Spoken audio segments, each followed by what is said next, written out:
Are you ready to have your website get found by the right people? Are you looking to rank at the top of Google so you get more traffic to your website? Are you ready to learn how to use SEO and content marketing to grow your organic traffic? If so, you are in the right place, my friend. Welcome to the Simple SEO Content Podcast. And welcome back to the Simple SEO Podcast. I'm your host, Rachel Lindhagen, and I'm so glad to have you here with me again today. Today, we are going to talk about how you can create an SEO-friendly content marketing funnel for your business that is going to help you get organic traffic to your website or blog. So I want to jump right in. Let's start real quick with what exactly is a content marketing funnel? So a content marketing funnel is very simple. It's content that you have created that is designed to help your ideal customer and to provide them information that they need at each step of the sales funnel process. So each time someone finds information that is helpful on your website, they're going to be more likely to ultimately become a customer. People need multiple touch points to go from a lead to a purchase or a conversion. They're not going to convert the very first time they visit your website. You're going to have to nurture them, and your content is designed or should be designed to nurture your ideal visitor, your ideal customer. Then when we put that SEO-friendly part of it together, we optimize the content so that Google better understands it. It's going to get the visibility that it deserves because SEO is the connection point between your content and the audience that you're creating it for. It's not some big technical thing. It's not crazy. It's not scary. It's just a connection point. Your content deserves to have the visibility, and the way you get visibility to your content is by doing SEO on it. So we're going to talk about that in just a couple of minutes. Now, what type of content can you use in a funnel? So I've talked a little bit about this recently in my content funnel or my SEO funnel.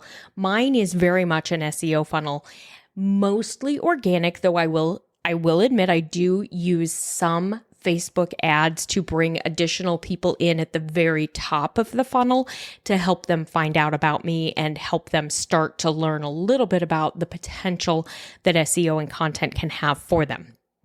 But for the most part, my funnel is organic. So for me, the most important content in my funnel would be this podcast and the accompanying blog and website. So for me, those are the core key content pieces. Now, you may be doing social media and you may love social media and it may work great for you. So social media may be part of your content as well. You probably know I've left social media for the most part. I broke up with it, and I'm actually going to teach you a class on how to break up with social media and how to create this organic marketing funnel or this content funnel for yourself the week of September 23rd. I'll put the registration link here in the show notes so that you can find that and get signed up, or you can go to the freebies tab on my website and I've got it right there, but it's Break Up with Social Media. It's going to be a webinar. We're going to do it 2 or 3 different days and you'll have a chance. It's about an hour. Come join me, learn how you too, if you are tired of dancing and pointing and lip syncing and editing and spending hours engaging on the app and you want to do something that works better and takes less time and provides more revenue, then join me in the Break Up with Social Media class, and I'm going to teach you how we can do that. So now we've talked a little bit about the different types of content. Let's dive in real quick to the stages of content marketing or the stages of a marketing funnel, because I do get this question sometimes from students and they're just trying to kind of understand. So a traditional marketing funnel has 4 stages: awareness, consideration, intent, and decision. Now, in some cases, like when I was at the agency and we worked with really big clients, we sometimes saw a 5th stage, and that was due diligence. But due diligence is not one you're going to have to worry about in most cases. That was more for the mortgage companies and the secondary education, like online colleges and things like that, where someone was looking at making a big investment. And so they really wanted to understand what was the all in or what was the return on investment going to be for that.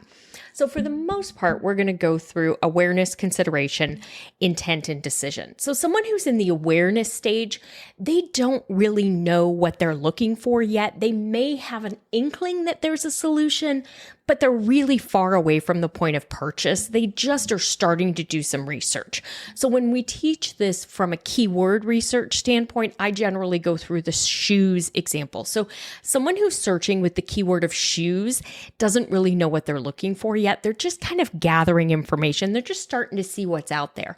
So sometimes they may find our blog, they may find our website, they may come into our world, but they're probably not ready to make a purchase yet. When they get into the consideration stage, they have a little more foundational understanding of what they're looking for. If we go back to that shoe example, that's where they're searching for like women's shoes. So they're beginning to understand that there is potentially a solution to their problem. There is something that might be able to help them, but they're still not quite sure where they are. Then we get into intent. At this point, they know they have a problem. They know there is a solution. They are actively searching for it. So here they might be looking for women's running shoes, right? They have a really good idea of what they're looking for. This is someone who is actively looking for information, insight, help. This is where you're going to start to grow your email list in that consideration and intent phase, probably more than in awareness. Because now when they're in consideration and intent, they've acknowledged they have a problem and they need a solution. So if you have an opt-in on your website that provides a solution to their problem, you have a really good chance of having them opt in, meaning give you their email address in exchange for your guide, your PDF, your free class, etc. When they get to the decision stage, this is the final stage of most marketing funnels, and this is where they truly know what they're looking for. So in the running shoe example, this is where we now are getting brand specific, size specific, even style specific. So women's Asics Gel Kayano, women's Ghost, women's Brooks Adrenaline. Like we know exactly what we're looking for because that consumer knows exactly what they're looking for. The person in the decision stage is more likely to convert. They're ready to buy. They have made the decision that this is what they need and they want to convert. So for you, as a marketer, you want to create content at each stage of the marketing funnel. So you want some that's at the awareness stage. Maybe they don't know there's a possible solution. Maybe they don't know there's a way to resolve this issue. And then you want to have content for the consideration and the intent phases where they're trying to rule out the options and they're trying to narrow them down and they're trying to figure out what it is they're looking for and the benefits of this one versus that one, etc. And then you really want to make sure you've got your decision content. And that's where it's going to be important that you're linking in that consideration, intent, and most importantly, decision content. You want to make sure that you're linking to your booking page if you're a coach, or your inquiry page, or your products or your services, because these are people who have a better idea of what they're looking for. They're ready to make a commitment. They're ready to purchase. They're ready to book. You want to make it really easy for them. So you're going to create content on whatever channels you're on. So if you have a blog and a podcast, you have a website, you're active on social media, pick the channels that you're on, and you're going to create content for those channels specific to your niche. And you're going to be looking to make sure, do I have content that helps people at different stages of the sales funnel? Because that's going to be really important. And you want to kind of interlink, and you may have heard internal linking. What you want to think about is, if someone lands on this blog post, do I have information that would be helpful? What did they need to know before this? And what do they need to know after this to make their decision? And that's kind of how you want to create your content and how you want to link it together. So if you have a blog post and you have another one that you've written that ties nicely to this particular one, go ahead and link to it as an additional resource. That's going to help your reader, and it helps you build credibility and show Google that you are truly an expert and an authority in this particular niche. Because remember, Google's grading you based on EEAT, your experience, your expertise, your authority, and your trustworthiness. So when Google sees that you have one, but you actually have 3 or 4 posts that all go together in this section, that's how you start to show that you really are an authority in that niche. Now, you're going to want to make sure that you are optimizing your content in your funnel. And I want you to remember that doing SEO is simple. It's much easier than you think it is. And you need to do it for each piece of content, and you need to follow the best practices of the specific content channel.